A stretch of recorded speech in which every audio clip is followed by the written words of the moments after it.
My name is Chanel O'Farrell, and on behalf of Hollywood Forever, I would like to welcome all of you here the 84th Annual Memorial Service honoring the life and work of Rudolph Valentino.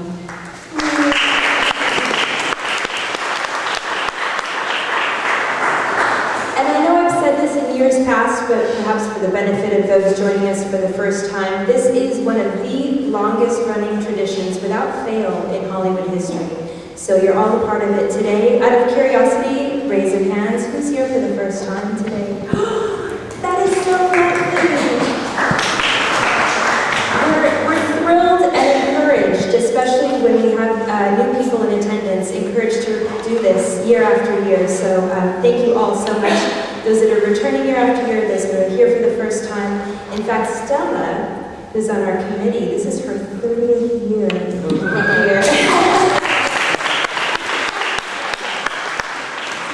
30th anniversary. 31 for you.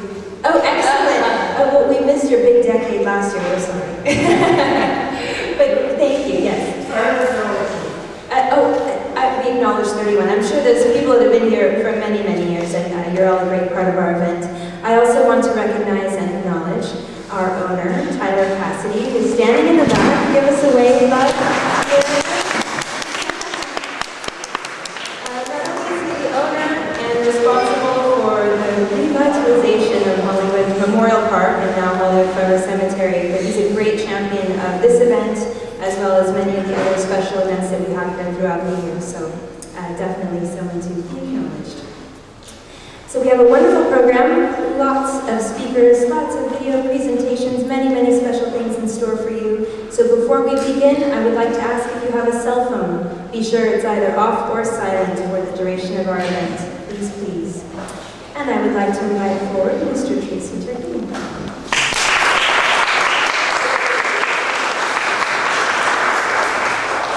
Thank you for coming, and like Chanel said, this is the oldest continuing Hollywood tradition in its history. It predates the Academy Awards. It started the first Valentino Memorial in 1927 and has gone every year since then. There's never been a not Valentino Memorial.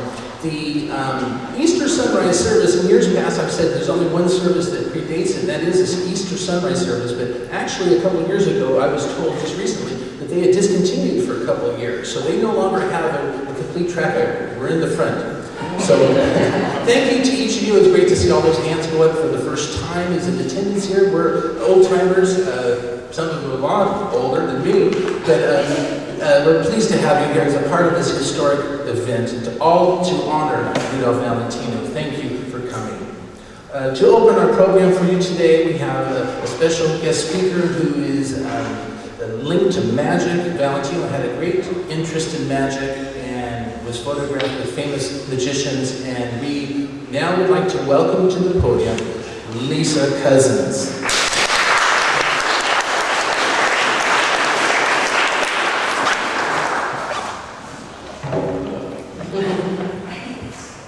Thanks.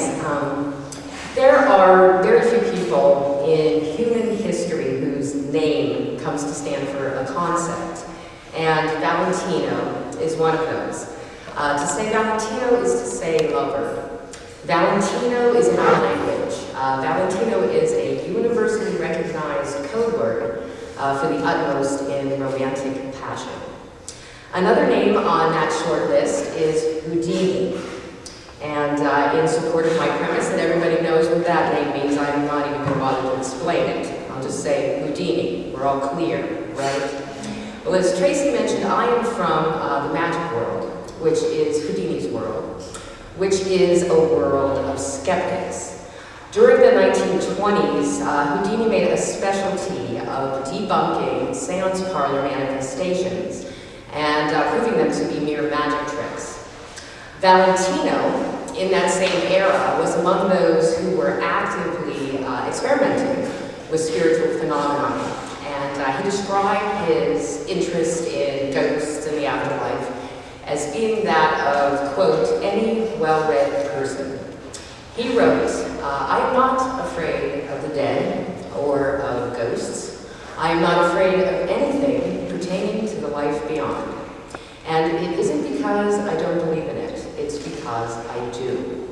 Valentino imagined that if he were ever to encounter a ghost, he would first feel shocked, then feel privileged and blessed, and then, quote, engage in a pleasant and interested conversation.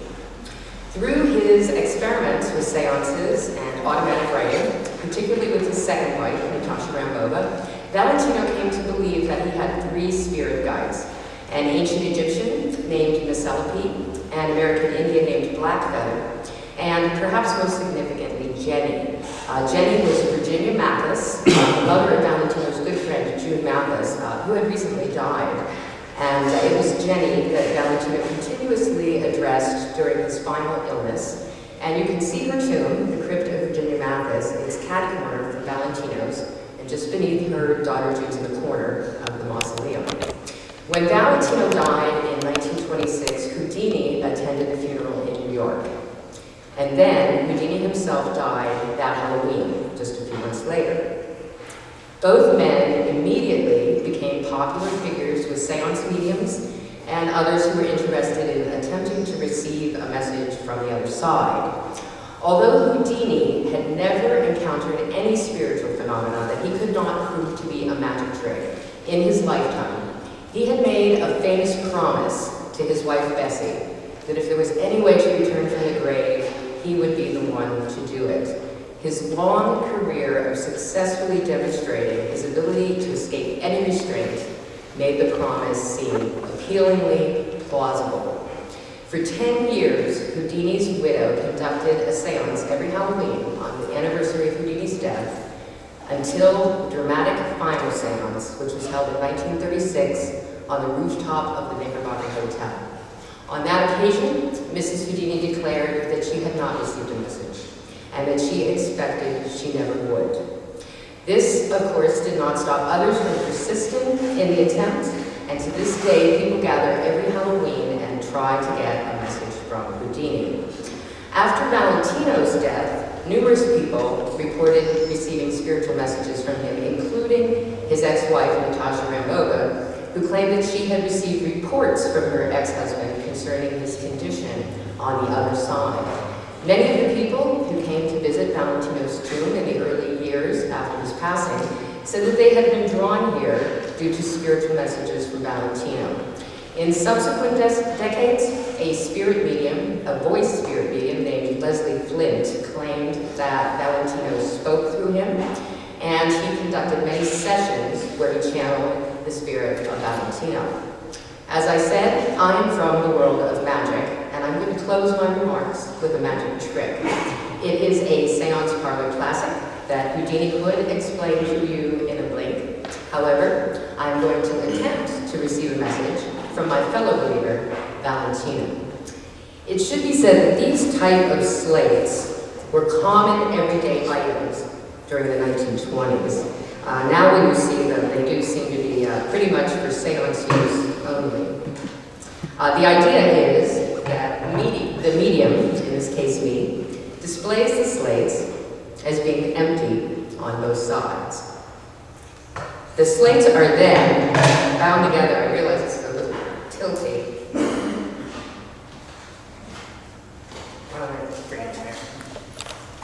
We want to do this openly. Slates.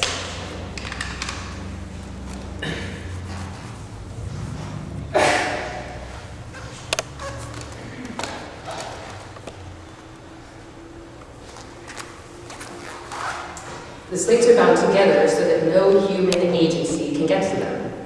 A piece of chalk is provided for the spirit's use.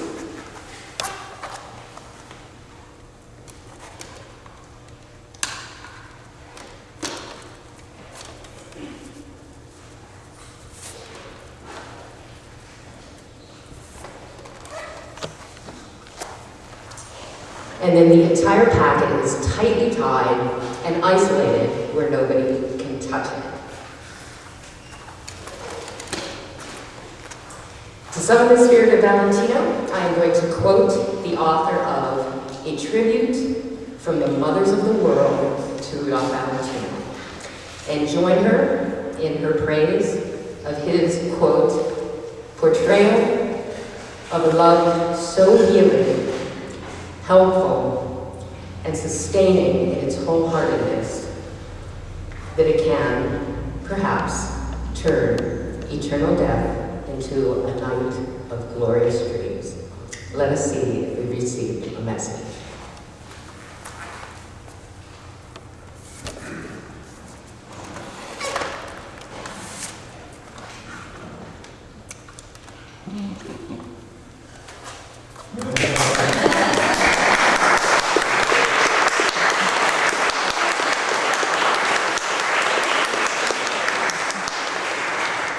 Thank you very kindly.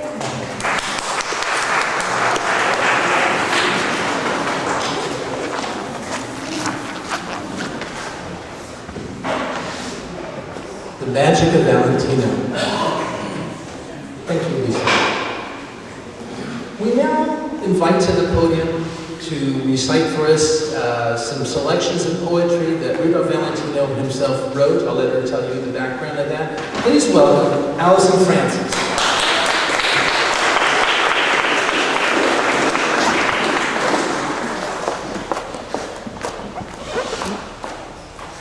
Good afternoon. I'm going to be reading three selected poems from Valentino's poetry book, Daydreams.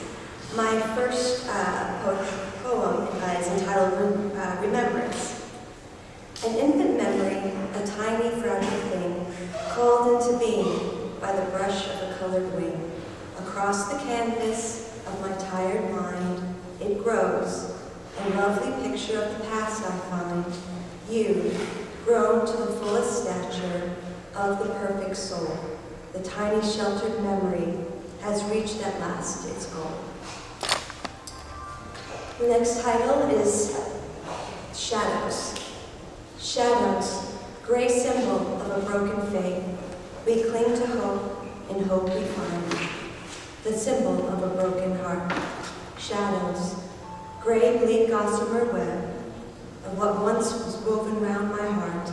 We slink within thy domain, the land of shadows, for still we hope, but knowing always that a broken faith can never be restored to more than it was, a shadow. And my final poem is called Even Song. I sing a song to a sapphire sky that curtains a sleeping earth. I sing a song to the stars on high that mark a jewel's worth. My feeble voice, so weak it sounds, a puny earthy cry, yet when its echoes come to me, angelic voice of harmony, I know it is not I. It was belief that gave it wing, that weakling voice of mine, and carried it where angels sing, God's melody divine.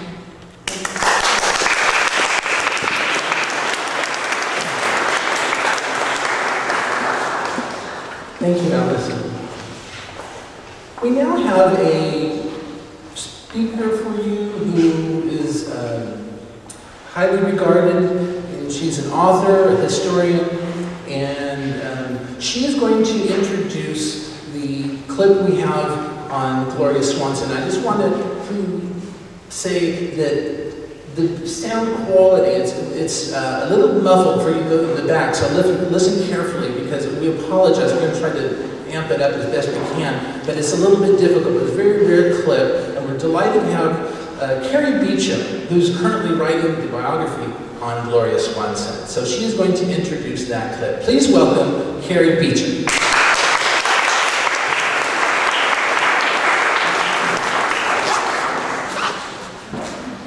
Oh, thank you, Tracy. It's a pleasure to be here today.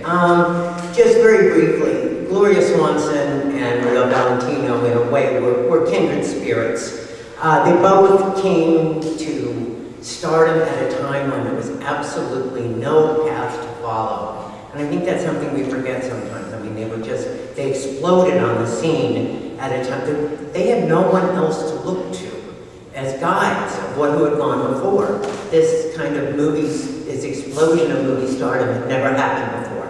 So they were friends. They did trust each other at a time they trusted actually very other few people. They were a bit like deer in the headlights in a way, although they were icons. And I think that they were both money-making machines for other people, and hence were easy pickings for other people to make a lot of money off of them. But I think we also forget sometimes that that didn't mean they weren't incredible talents. I remember personally about 20 years ago, I think, thinking, well, you know, I mean, I'd seen Valentino films on television and stuff, and I thought, well, what's the big deal? And then I had the opportunity to see Four Horsemen on the big screen with a full orchestra. And whoa, I got it. And I've gotten it ever since. I mean, it's just amazing. Although I have to, that incredible magnetic stare of his. One of my favorite little vignettes is Admiral Roger St. John said that, you know, he's known for this incredibly sexy stare, but the truth is, he's incredibly nearsighted, and he's just trying to focus on what's in front of him. I have no idea whether or not that was true, but it's a great little story. Anyway, as a result, I think, now Gloria, of course, would say she was a bigger star, but in reality, there were only about half a dozen at the time. Gloria, Rudy, Mary Pickford, Chaplin, Fairbanks, who were of this incredible magnitude. And of course, they did trust very few others, and one of the few that Rudy did trust, of course, was June Mathis, his friend, his mentor, his screenwriter, and of course the woman who provided the resting place for him, and of course joined him way too soon here. And as a personal remark, I want to just mention the incredible other talents who are remembered in this mausoleum, including my beloved Jimmy Bangley, who used to speak at these, and for whom I immediately, when Tracy said, I said, of course I will, for Jimmy, I'll be here. Now, Gloria in this clip also makes reference to that she doesn't say, she says she wasn't at the funeral, and whether or press reports have her there at the time, she was in New York at the time, whether or not 50 years later she thought it was unseemly to be seen paying homage to someone else. I mean, this is a woman, God love her, who said she attended all three of her children's weddings and in reality went to none of them. So what she was thinking when she said that, I really don't know, because we all really do think she was indeed at this funeral. But here's Gloria remembering Rudy. Thank you.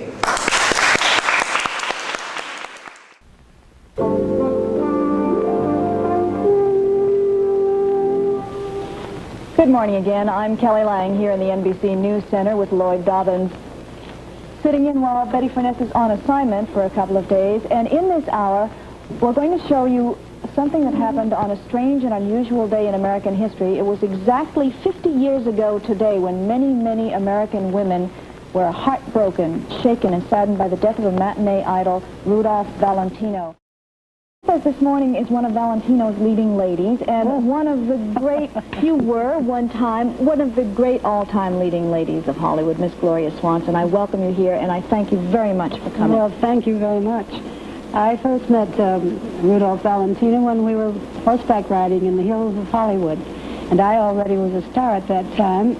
I don't know what he was doing, but he had great charm and such good manners that you couldn't help but adore him. And I can remember both of us on horseback up above Hollywood, and about the only studio you could see was then famous players Lasky. That means Paramount now, but it wasn't the same studio. This was on Sunset and Vine Street. And he had dreams. I already had some of mine come true. And it was a birthday my birthday, I think, had been a couple of days before. We met every Sunday. People went horseback riding. You could just see the hills full of people that loved horses. And he gave me a riding crop with my initials on it. And little did I know what was going to happen to him or whether he was going to make it or not. But he was considered, there were rumors about him being a gigolo. Now, I didn't quite know what that meant, except that he was supposed to have got paid for dancing with nice ladies. A dance host, they used to call him in the old days. Nothing, which was a respectable I would think so. I would imagine so. But a lot of people didn't pay much attention to him until he did the Four Horsemen. And I was at that opening, and I remember standing in the lobby and watching all these people who wouldn't have given him a crumb before this time, darling him, embracing him, and oh, Rudy, how wonderful. Well, then time passed. Now, I was now making pictures on my own. I was starring in pictures, and away from Mr. DeMille, and I had my first starring picture was written by Eleanor Glynn. Now, Eleanor Glynn wrote a very naughty book, which you could read in kindergarten today, but it was censored then. It was called 3 Weeks. And she did my first talking picture, which was called The Great Moment. And she was quite a romantic lady of some years, and she loved to find these handsome men and put them in pictures and try to help them. Well, he just made The Four Horsemen, and now she got all excited over him and decided she wanted to write another picture for me called Beyond the Rocks. So she wanted Rudolph Valentino. Well, one day, Mr. Lasky, who was the head of the studio, and said, Gloria, how about Rudolph Valentino, or your leading man? I was the star. And I said, oh, that would be wonderful. I'm so glad that you suggested that. He said, but the people that are handling him don't want him to, they want him to co-star with you, and of course your contract doesn't call for that. You of course, always got top billing. Well, there was no one billed with me at all in those days, because that's another story and a reason for that. Any rate, I said, well, that's all right. I wouldn't mind if you want to put his name above the title under mine. That's perfectly all right. But I think, Mr. Lasky, if I allow you to do this, which we'll have to make a little thing about so you don't, so the contract is enforced, I suggest that you allow me to go to Europe on salary. I think that's a fine idea. So that's what I did. And he personified this, and of course he was a handsome man, and you were absolutely devastated by his manners, which was also something refreshing. And then almost as soon as it started, it was over. It seemed at 31 years old, he died of a perforated ulcer. Red Sugar Blues at that time, and gotten off all that nonsense, he would have been all right. A little plug for Gloria Swanson's brand new husband, I might say, of 6 months. I don't know how brand new he is, but he's awfully attractive. 6 months for you, right? Yeah. Very much for getting up at this ungodly hour to come down here and be with us. Well, thank you for inviting me. And all I want to say is that I wasn't at the funeral, because I don't believe in that kind of funeral. But wherever he is, I might be seeing him in some years from now.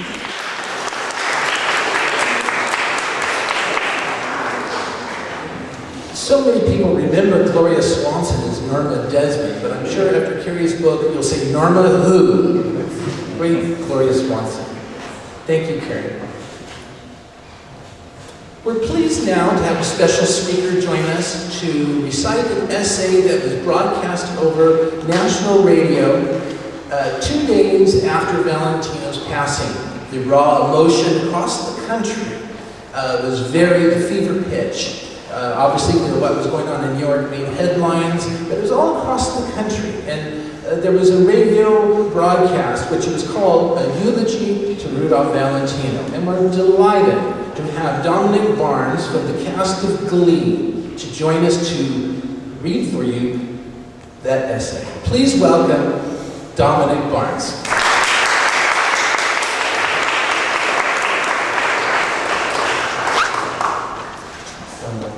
Thank you so much for having me, Tracy. First of all, I'm honored to be here.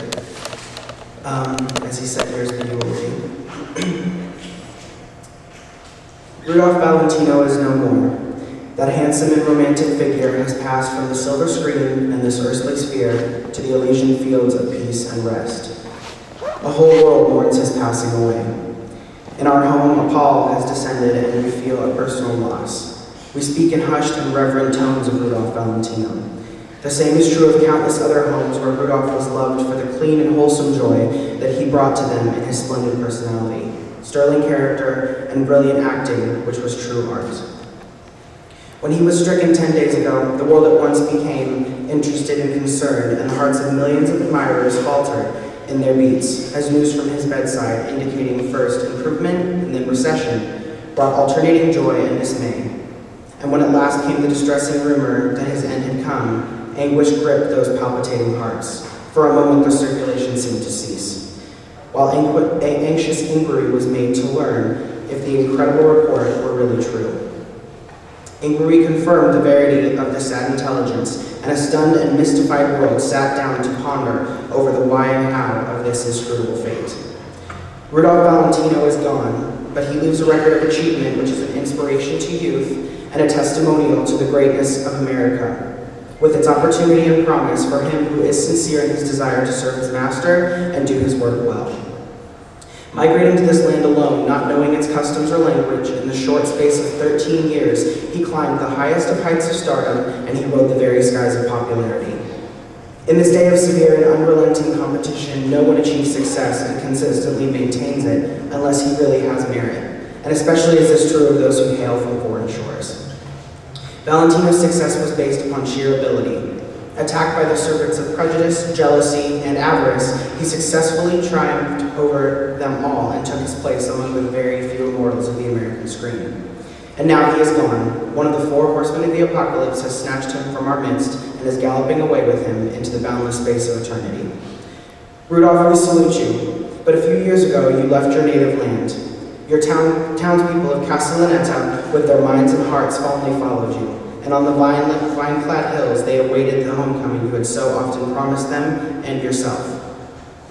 They fondly remember and now daily discuss those sweet days of childhood when, with your companions, you worked and played in that lovely land of olive trees and flowers, of clear skies, fragrant meadows, and caressing woodland. Like the immortal Deuce and the eternal Caruso, you touched the soul of America with tender strokes of art, and like those two Italian saints, you have given your life here, far from the smiling land of your birth. With your glowing art, you brought sunshine to millions, and with that art, you flooded their hearts with the sweet, melancholic autumn, and then the joyous springtime. But as all great loves of history have ended in tragedy, so did you also learn that love is a flower that grows on the edge of the grave. In your driving desire for perfection, you went about your work with such ardent intensity that you consumed your energies, and when mortal illness called on his unbidden visit, you found yourself powerless to resist. But the world is your debtor. To it you gave the flower of your youth and left as a universal legacy those masterpieces of art which shall delight a man and woman for all time. Rudolph Valentino, until we meet again, farewell.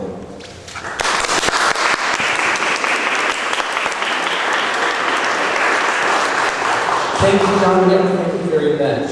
You can almost hear the emotion as if you were there August 25th, 1926, when that was broadcast over the radio. So it really resonated at the time with its audience. So it's a great delight to hear that recited again for us, especially here at the Valentino Memorial. We're now going to segue right into the tribute video. This year, even though it's the 84th Valentino Memorial Service, it is the 85th anniversary of his passing. So we're going to have a tribute video for the Valentino Memorial tribute video.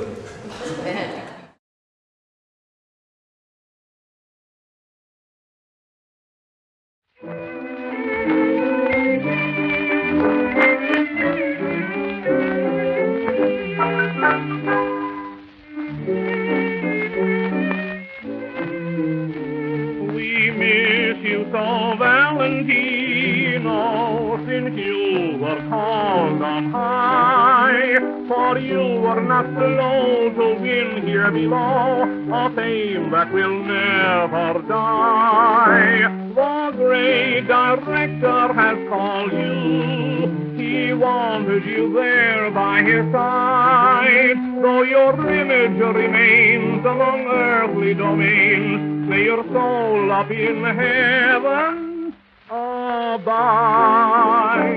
We wish that your stay had been longer, but we all have to go when it's time. The great director has called you to appear in a part more sublime.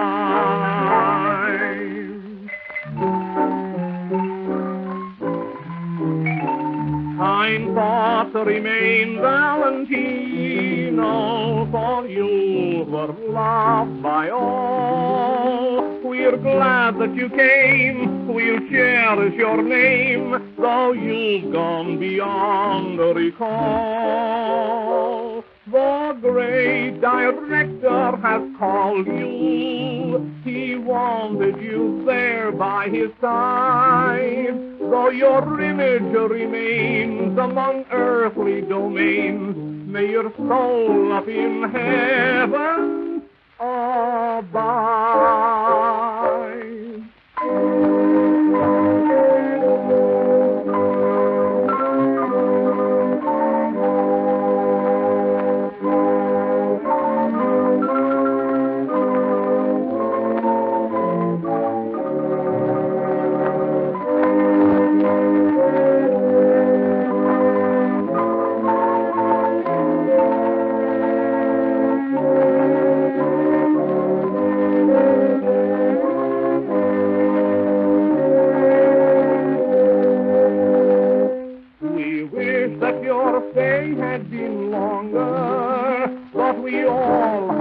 So when it's time, the great director has called you to appear in a part more sublime.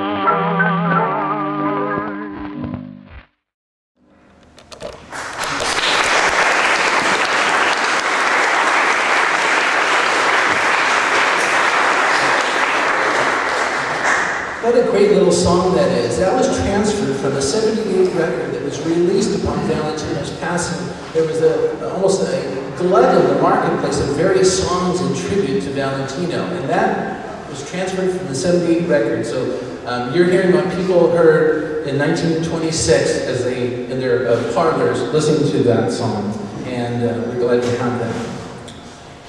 I'd like to now introduce our keynote speaker, and I just can't wait to hear what he has to say. He's a noted historian, author, and he has written books and has knew many people who knew Rudolph Valentino.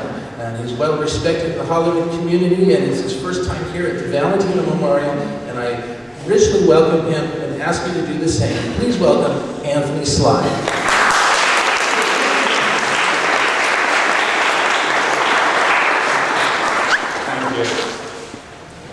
Great pleasure and actually great fun for me to be here today, because we all know about Kevin Bacon's 6 degrees of separation, but I often think I only have 1 degree of separation from Rudolph Valentino. Obviously, I've been aware of Valentino most of my life, but I feel that I began to know him a little more intimately in the mid-1960s. It was then I moved into an apartment at 140 Westbourne Terrace, opposite Paddington Station in London. The house was owned by an elderly lady who had grown up as a member of the British Raj in India and had been taken care of by a native servant whose daughter later became Merle Oberon, despite what Merle Oberon says about coming from Tasmania. The top floor flat was rented to a former actor and now antique dealer named Michael Hall. No, not the Michael Hall of 6 Feet Under and Dexter, but the Michael Hall who played Merlin Lloyd's son in The Best Years of Our Lives. In the basement, or the garden flat, was the domain of a gentleman who's already been mentioned today, Leslie Flint. He was not only very well known in the world of spiritualism as a direct voice medium, but also the president of the Rudolph Valentino Memorial Guild. 2 years after Valentino's death, a teenage Leslie Flint had attended a seance, and from the other side, an Arab who was not really an Arab, in the medium's words, told him that he had a special gift. The Arab, who was not really an Arab, was of course the Valentino of the Sheik and the son of the Sheik. I had known Leslie prior to moving into 140 Westbourne Terrace, and I had been a member of the Rudolph Valentino Memorial Guild for 2 or 3 years. Each month, Leslie and his partner Brown would entertain members at the apartment, and there would be a screening of a Valentino film in a small theatre which Leslie had installed off the living room. These were the days prior to VHS tapes and DVDs, and the films were always 16mm. I particularly enjoyed Leslie's print of the sound reissue of The Son of the Sheik, which had what I at the time considered a wonderful score, including a soprano who sang the Kashmiri love song, and another which began, "At dawning we parted, my caravan has started." Now, if only I knew the rest of the lyrics, I could sing them to you, but luckily I don't. I was not a believer, so I was not allowed to attend any of Leslie Flint's seances, at which Valentino would routinely appear, telling how he and British composer Ivan Novello were busy producing musicals on the other side. These seances were taped, and if you Google the Leslie Flint Foundation, you can actually hear them. You can actually hear Valentino talking. Although I have to say that on the other side, Valentino's English has improved considerably from when he was on this side. It's disappointing in a way that Valentino was never asked his opinion of the current crop of movie stars, but perhaps it would have been pointless in that obviously no one was ever going to be capable of matching his success in life and in death. I didn't have a television, and so Leslie and Brown would often invite me down to watch with them and I recall one evening, following a séance, I noticed what appeared to be a dark cloud floating over the living room. When I pointed this out to Leslie, he explained that it was probably some ectoplasm that had not yet had time to move on. So believe me, from then on, I was very watchful for any ectoplasm that might be floating around 140 Westport Terrace. It was through the Valentino Memorial Guild that I got to meet my first Valentino leading lady, Dagmar Godowski, who had appeared opposite him in The Sainted Devil. Now by this time, Dagmar was large, very large, and she was also a larger-than-life personality. She explained that when in London, she always stayed at the Strand Palace Hotel because it had special rates for stars. Dagmar's opinion of Valentino was one that I pretty much was going to hear repeated by all who knew him. Valentino was a shy man, very retiring. He'd come to the house and make spaghetti. She had been introduced to him by Caruso when Valentino was still working as a professional dance escort. As Dagmar remembered, I saw him when he was poor. I saw him when he got rich. I think he was one of the nicest, kindest persons. There wasn't any ugly thought about him. Also in England, I met and got to know two very gracious human beings, Bibi Daniels and her husband Ben Lyon. Bibi had been one of Valentino's leading ladies in Monsieur Beaucaire, and she, like Dagmar, had nothing but praise for the star. She told me, I have never met a more modest man in my life than Rudy was. He didn't know what conceit was. Bibi recalled Rudy's making a trip to Italy and commenting to him that he must have been mobbed. Valentino responded, nothing happened because I look like every other walk on the street. When I came to the United States, I met two other of the female stars of Monsieur Beaucaire, Lois Wilson and Doris Kenyon. When asked about Valentino, Lois Wilson responded with a single word, wow, and then continued that he was perfectly delightful, with a good sense of humor, a gentleman, a good actor, a good friend, a very wonderful person. Doris Kenyon is a much underappreciated actress in silent films from the 1910s through into the talkies. In later years, she would seldom talk about her career and generally claimed to have forgotten all of the films in which she appeared. She had become a Beverly Hills socialite, and motion pictures were now somewhat beneath her.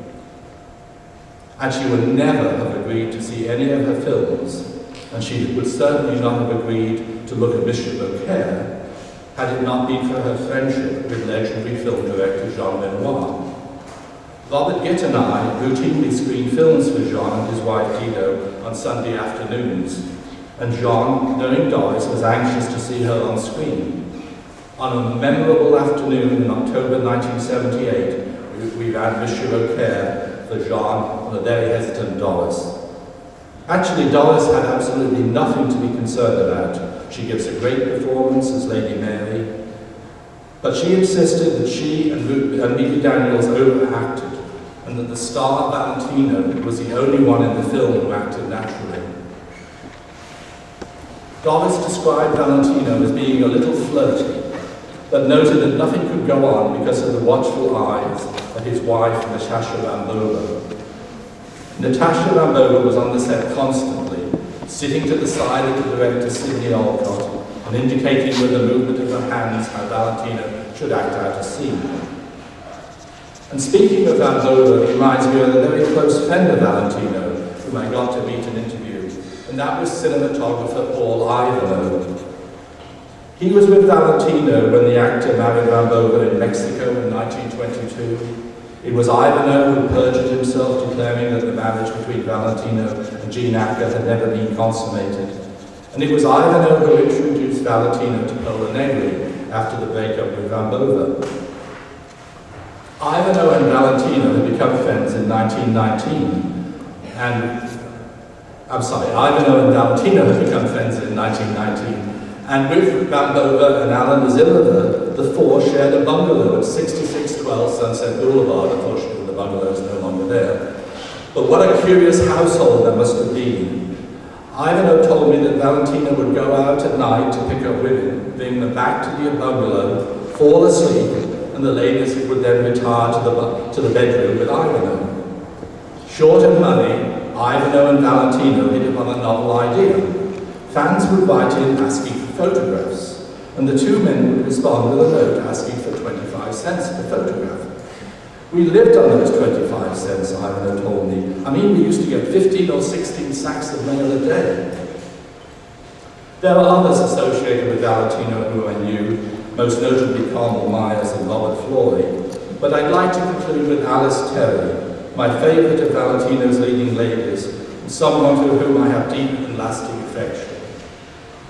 Always wearing a blonde wig to cover her brunette hair, Alice Terry was, in my opinion, one of the great leading ladies of the silent screen, an actress who knew how to underplay a scene, to use her eyes and body language for maximum effect.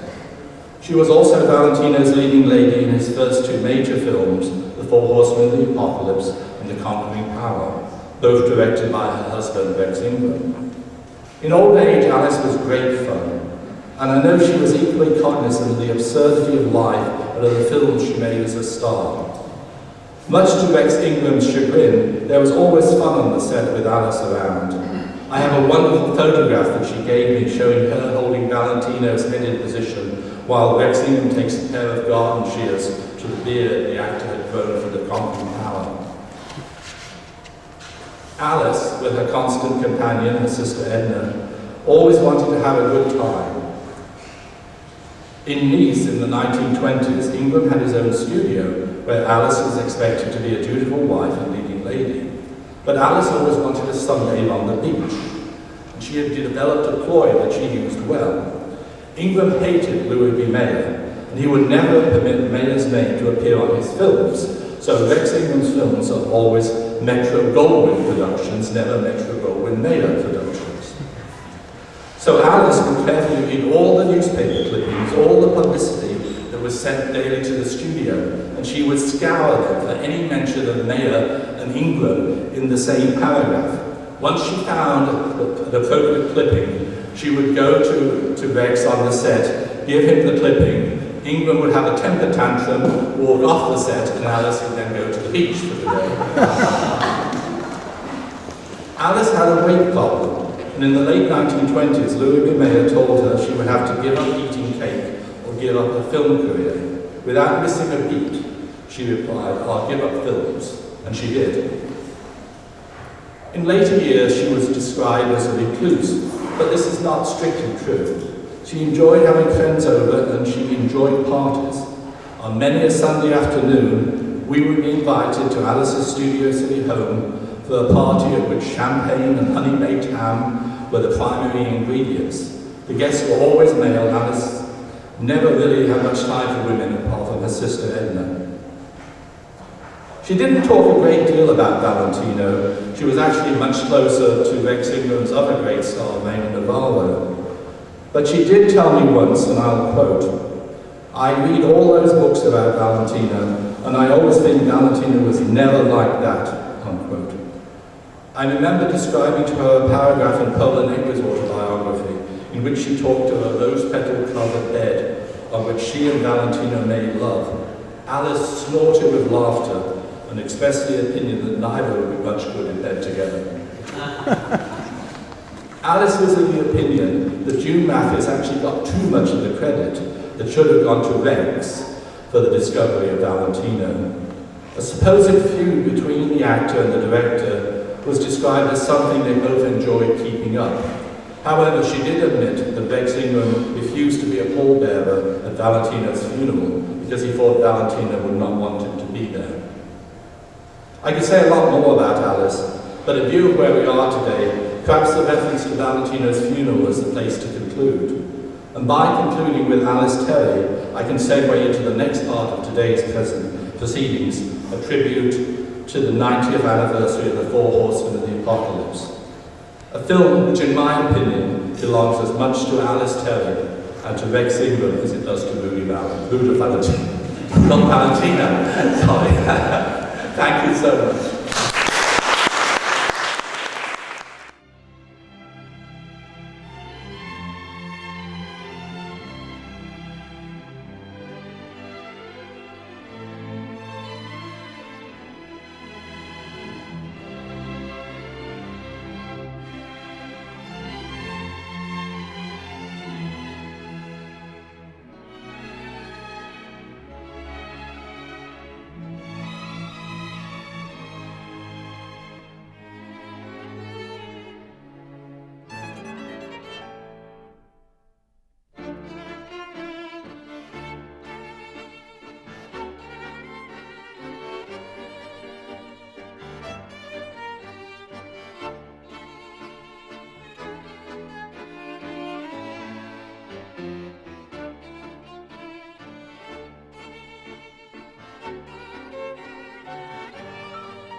have with us Michael Corey, who will be singing 2 songs for us. I'll let him explain the significance about those 2 songs. Please welcome Michael.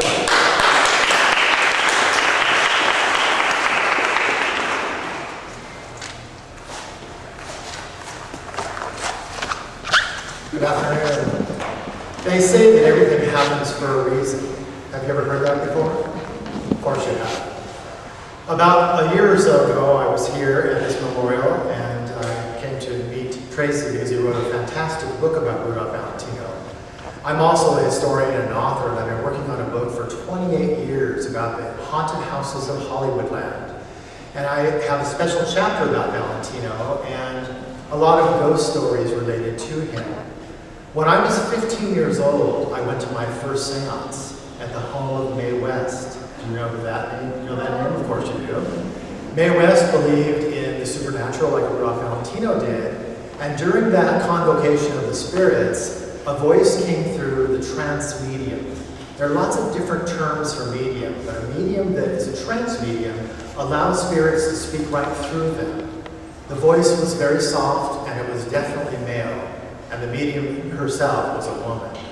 I was really kind of shocked. I wasn't really sure that it truly was Valentino, but the people there in the audience or sitting around the table were stunned beyond belief. And I was later told that the information that he gave during the seance was very accurate towards information known in his life. Well, I was just fascinated beyond belief. The reason I was there was I was part of a study of psychic children at UCLA, because you see, I'm a psychic medium myself. And it was Dr. Thelma Moss and Mae West who told me that I was a medium. In fact, they used to tease me and they called me a medium rare. But I also am an opera singer. I started working in opera and theater at the age of 14, and many, many years later, found myself singing the next 2 songs that I'm going to present to you. One of them I chose, I told Tracy I thought it was particularly interesting and would be appropriate for this event because it's a piece of music that would have been sung and played in Italy during the time of Rudolph Valentino's life. It's called Panis Angelicus. It's done in Latin. It was written in the late 1700s, and it was a song that was typical of music that would have been played in the Catholic Church during Easter and funerals of his time. So I'm going to start with that. And then the next piece I chose is the Schubert version of the Ave Maria, which was written in 1895, the year of Valentino's birth. So I thought that they would be appropriate. Now, all these years later, I've appeared on television and I've written books about ghosts. And Rudolph Valentino is one of my spirit guides. I know it sounds strange to say that to some of you who don't believe in ghosts, but that's okay, you don't have to. I do. But the interesting thing is that when he comes through, he talks about current events. So in all these years later, I'm 47 now, and I've been doing this most of my life, I have come to the conclusion that Rudolph Valentino is not merely a ghost. He's what we call in the supernatural world a spirit guide, because he knows about current events. He's probably here with us right now, and I hope he'll enjoy my rendition of these songs. Thank you.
Thank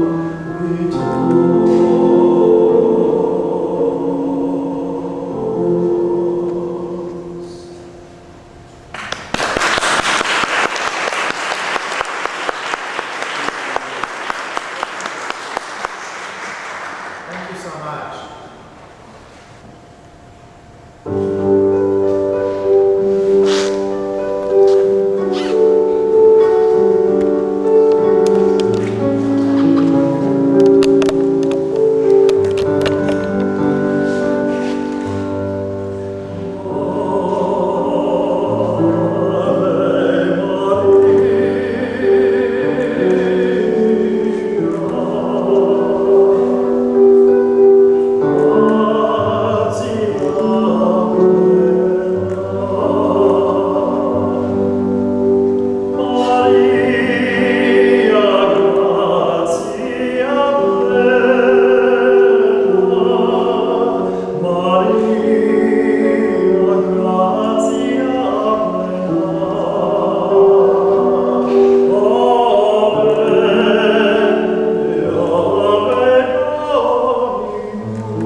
Thank you, Michael. That was beautiful.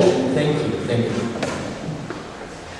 And now, another tradition, just like the Valentino Memorial itself, in my research going back many, many years, this is the 84th, they closed the Valentino Memorial Service with a reading of the 23rd Psalm. And we've added a new angle to it and asked you to join in. If you look in the middle of your program today, you'll see the printout there for the 23rd Psalm. And Stella Grace, oh, I'm sorry, we have a quick replacement.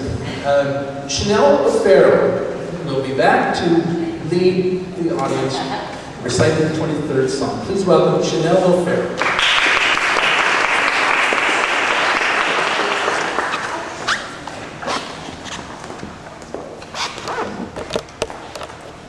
Stella's nursing a bit of a throat condition right now, so I have the pleasure and honor, but I would like to invite the rest of our Valentino committee forward, which is Tracy and Stella and Marvin, and Yogi to come with us, please.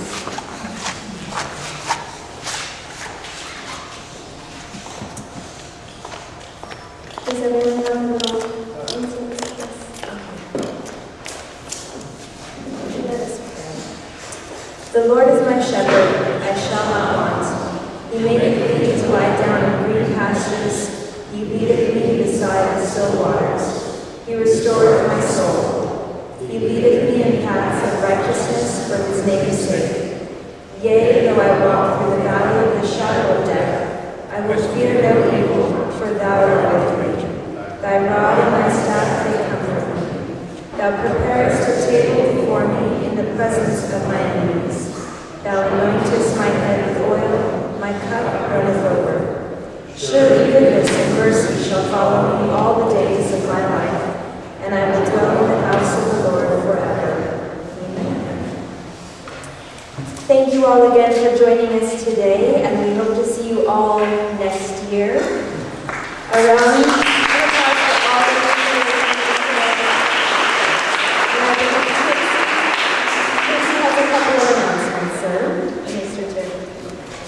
Again, thank you for attending this timeline event. Just a couple quick announcements. I'd like to, as you go down the corridor to pay your respects to Widow Valentino, please take a look at the display of Valentino memorabilia provided there courtesy of Marvin Page. You can't help not miss, I should say, this wonderfully painted life-size stand-up with Widow Valentino that was created by Lalo Palacios. And he is here today and he's graciously agreed at the conclusion of the service we're going to have it in the back and you're free if you choose to have a photograph taken with it. I'd like to acknowledge also Frank Labrador who made the tribute videos that you saw today, did a wonderful job.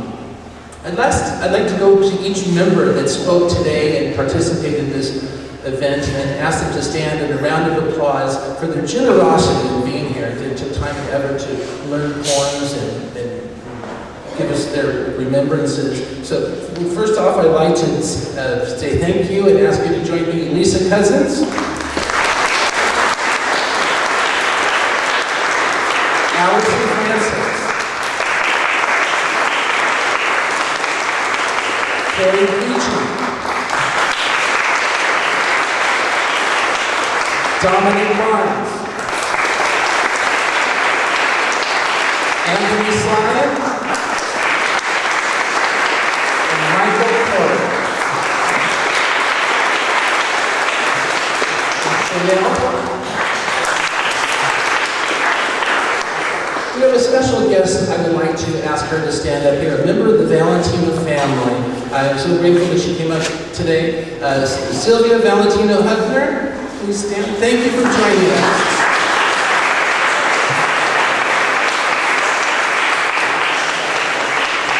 Thank you very much, each and every one of you, for coming out to this event. Thank you and God bless.